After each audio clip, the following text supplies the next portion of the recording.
for the patients who are not having good glycemic control, then in that case glycemic index and glycemic load is also very important that you have to take care while making a diet chart. So energy intake बढ़ाने का क्या तरीका होता है? आप small frequent meals देंगे to prevent malnutrition. थोड़े देर में कुछ खाना एक बार में पेशेंट बहुत नहीं खा पाता है.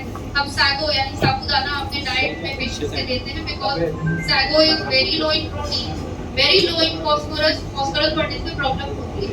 एनर्जी अच्छी मिलती है बट पूरा एनर्जी नहीं बढ़ेगा just because they have only small amount of protein, they have negligible amount of phosphorus.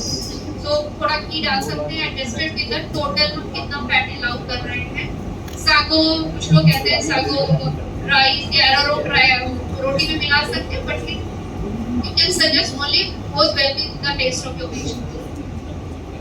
So the next important macronutrient is fat. As we have discussed that CKD patients, they are associated with atherogenic lipoprotein profile. जैसे ही GFR कम होना शुरू करता है CKD की status बढ़ती है, थोड़ा सा लिपिड प्रोफाइल ऑल्टर होता है. सो डोपी गाइडेंस क्या कहती है? जैसे हम नॉर्मल डिसलिपिडीमिया के पेशेंट को ट्रीट करते हैं वैसे CKD का भी मैनेजमेंट करना. There is no specific guideline कि हमें थोड़ा कोलेस्ट्रॉल लो करना है, हमें पॉलीअनसैचुरेटेड और मोनोअनसैचुरेटेड फैट ज्यादा देना है कंपेयर टू सैचुरेटेड फैट. सो अगर हम कॉम्बिनेशन मिक्स मील जो टिपिकल इंडिया का डाइट है, थाली है जिसमें हम वेजिटेबल्स है, लो पोटेंशियल फॉर CKD और of course we should go for the low potential vegetables, low fat milk and milk products है, सीरियल पल्सेस कॉम्बिनेशन से वो यूज करते हैं तो will get a good optimum level of fatty acid composition also. Plus क्या फायदा है आप मिक्स मिल ले रहे हो, आपका क्वालिटी डाइट का जो प्रोटीन क्वालिटी है that will be also better और ये आपका मसल मास अच्छा रखेगा. देन योर पेशेंट का जो न्यूट्रिशन स्टेटस है एल्ब्यूमिन है will also be good. Next है कि बाकी पेशेंट्स में इतना ध्यान नहीं देते but for the patients with CKD also जो electrolyte imbalance है that is very common at every stage of CKD, especially जब GFR फॉल करता है तो ये सारी चीजें और खराब होनी शुरू होती है towards end stage renal.